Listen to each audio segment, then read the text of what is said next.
Hi sir, ನಮಸ್ಕಾರ. ಇವತ್ತಿನ ಒಂದು ವಿಡಿಯೋದಲ್ಲಿ ನಿಮ್ಮ ಜಾತಕದಲ್ಲಿ ಪಂಚಮಾಧಿಪತಿ ಇರುವಂತ ಒಂದು ಮನೆಯ ಪ್ರಕಾರ ನಿಮಗೆ ಸಿಗುವಂತ ಒಂದು ಮನಃಶಾಂತಿ, ಇದರ ಬಗ್ಗೆ ಇವತ್ತು ಡೀಟೇಲ್ ಆಗಿ ತಿಳ್ಕೊತಾ ಹೋಗೋಣ.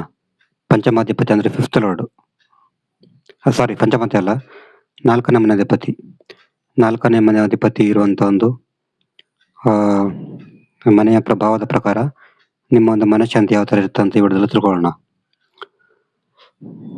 4ನೇ ಮನೆ ಅಧಿಪತಿ ಅಂದ್ರೆ ಲಗ್ನದ 4ನೇ ಮನೆ, ಅಂದ್ರೆ ಇದು ಲಗ್ನ ಆಗತ್ತೆ.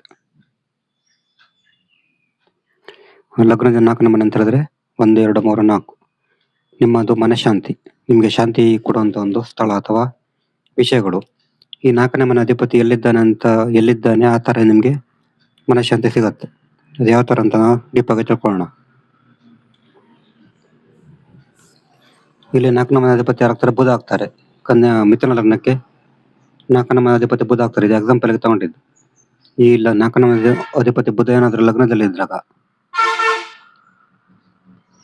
ನಿಮ್ಗೆ ನಿಮ್ಮಿಂದಾನೆ ನಿಮ್ಗೆ ಮನಃಶಾಂತಿ ಸಿಗ್ತದೆ. ನಿಮ್ಗೆ ಬೇರೆಯವರಿಂದ ನೀವು ಎಕ್ಸ್ಪೆಕ್ಟ್ ಮಾಡೋ ಹಾಗಿಲ್ಲ ಮನಃಶಾಂತಿಯನ್ನು. ನಿಮ್ಮ ಶಾಂತಿಯನ್ನ ನೀವು ಬೇರೆಯವರಿಂದ ಎಕ್ಸ್ಪೆಕ್ಟ್ ಮಾಡೋಂಗಿಲ್ಲ, ನಿಮ್ಮಲ್ಲೇ ಅದು ಸಿಗುತ್ತೆ. 4ನೇ ಮನೆ ಅಧಿಪತಿ ಏನಾದ್ರು 2ನೇ ಮನೆಯಲ್ಲಿದ್ದಾಗ ನಿಮ್ಗೆ ಕುಟುಂಬದಿಂದ ಮನಃಶಾಂತಿ ಸಿಗ್ತದೆ. ನಿಮ್ಗೆ ಹಣ ಅರ್ನಿಂಗ್ ಮಾಡ್ತಿರಲ್ಲ, ಅದರಿಂದ ನಿಮ್ಗೆ ಮನಃಶಾಂತಿ ಸಿಗ್ತದೆ. ಮತ್ತೆ ನಿಮ್ಮ ಮಾತಿನ ಮೂಲಕ ನಿಮ್ಗೆ ಮನಃಶಾಂತಿ ಸಿಗ್ತದೆ. 4ನೇ ಮನೆ ಅಧಿಪತಿ ಏನಾದ್ರು 3ನೇ ಮನೆಯಲ್ಲಿದ್ದಾಗ ನಿಮ್ಗೆ ಕಮ್ಯುನಿಕೇಶನ್ ಅಥವಾ ಸಂವಹನದಿಂದ ಮನಃಶಾಂತಿ ಸಿಗ್ತದೆ. ಮತ್ತೆ ಸಹೋದರರಿಂದ ಕೂಡ ಮನಃಶಾಂತಿ ಸಿಗ್ಬಹುದು. ನಿಮ್ಮ ನೆರೆಹೊರೆಯವರು, ನಿಮ್ಮ ಅಕ್ಕಪಕ್ಕದವರಿಂದ ಕೂಡ ನಿಮ್ಗೆ ಮನಃಶಾಂತಿ ಸಿಗ್ಬಹುದು. 4ನೇ ಮನೆ ಅಧಿಪತಿ ಏನಾದ್ರು 4ನೇ ಮನೆಯಲ್ಲಿ ಇದ್ದಾಗ ನಿಮ್ಗೆ ವಾಹನದಿಂದ, ವೆಹಿಕಲ್ ಮನಃಶಾಂತಿ ಸಿಗ್ಬಹುದು. ನಿಮ್ಗೆ ತಾಯಿಯಿಂದ ಮನಃಶಾಂತಿ ಸಿಗ್ತದೆ. ನೀವು ವಾಸಿಸುವ ಮನೆಯಿಂದ ನಿಮ್ಗೆ ಹೆಚ್ಚು ಮನಃಶಾಂತಿ ಸಿಗ್ತದೆ. 4ನೇ ಮನೆ ಅಧಿಪತಿ ಏನಾದ್ರು 5ನೇ ಮನೆ ಇದ್ದಾಗ ನಿಮ್ಮ ಪ್ರೇಮಿಯಿಂದ ನಿಮ್ಗೆ ಹೆಚ್ಚು ಮನಃಶಾಂತಿ ಸಿಗ್ತದೆ. ನಿಮ್ಮ ಪ್ರೇಮಿ, ನಿಮ್ಮ ಲವರ್, ನಿಮ್ಮ ಪ್ರಿಯತಮನಿಂದ ನಿಮ್ಗೆ ಹೆಚ್ಚು ಮನಃಶಾಂತಿ ಸಿಗ್ತದೆ. ನಿಮ್ಗೆ ಎಜುಕೇಶನ್ ಇಂದ ಹೆಚ್ಚು ಮನಃಶಾಂತಿ ಸಿಗ್ತದೆ. ಎಜುಕೇಶನ್, ಸ್ಟಡಿ, ಮನೋರಂಜನೆಯಿಂದ ಕೂಡ ನಿಮ್ಗೆ ಹೆಚ್ಚು ಮನಃಶಾಂತಿ ಸಿಗ್ಬಹುದು. 4ನೇ ಮನೆ ಅಧಿಪತಿ ಏನಾದ್ರು 6ನೇ ಮನೆಯಲ್ಲಿದ್ದಾಗ ಇದು ಶತ್ರುಗಳಿಂದ ಮನಃಶಾಂತಿ ಸಿಗ್ಬಹುದು. ಇದು ರಿಯಾಲಿಟಿ ಆಗಿರ್ತದೆ. ಆಮೇಲೆ ನಿಮ್ಗೆ ಯಾರ ಹತ್ರ ಒಂದು ಸಾಲ ತಗೊಳ್ಳುವಾಗ ಅದು ಕೂಡ ನಿಮ್ಗೆ ಮನಃಶಾಂತಿ ಸಿಗ್ಬೋದು ಆ ವಿಷಯದಲ್ಲಿ.